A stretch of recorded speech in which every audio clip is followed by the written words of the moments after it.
बिस्मिल्लाहिर्रहमानिर्रहीम। अस्सलाम वालेकुम। जमात नाहम बेटे, आज आपके उर्दू के काम में हम ख़तूत नवीसी में से आपका ख़त नंबर 2 लिखना पढ़ना सीखेंगे। सबसे पहले बेटे हम ये जानेंगे ख़त क्या है। जब हम अपने से दूर लोगों से तहरीरी तौर पर बात करते हैं तो उसे ख़त कहा जाता है। दूसरे लफ्ज़ों में ख़त एक तहरीरी मुलाकात है जिससे हम अपने अपने हालात एक दूसरे को बताती हैं। इसी वजह से ख़त को आदी मुलाकात भी कहा जाता है। अगरचे हम एक दूसरे को देख नहीं पाते मगर अपने और दूसरे के हालात से आगाह हो जाते हैं। आगे यहाँ पर बेटे ये आपके सामने आपका ख़त नंबर 2 है।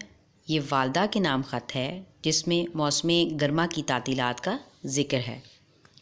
बेटे जब हमने अपनी पिछली आपने वीडियो देखी होगी जिसमें मैंने आपको ख़त नंबर 1 सिखाया है, वहाँ पर आपने ख़त की हदायत पहले ही याद कर ली हैं और उसको लिखने का तरीका आप सीख चुके हैं। यहाँ मैं आपके सामने एक दफ़ा ख़त नंबर 2 की बुलंदख्वानी कर देती हूँ।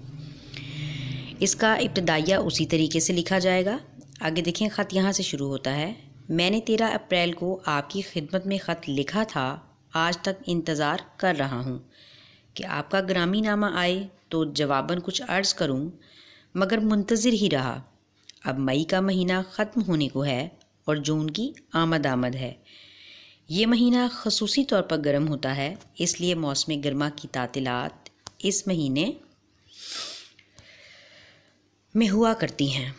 उम्मीद है 10-12 तारीख़ तक तातीलात हो जाएंगी और मैं फ़ौरन आपकी खिदमत में पहुंचने की कोशिश करूंगा और घर आकर अब्बा जान का हाथ बटाऊंगा और काश्तकारी में उनकी मदद करूंगा।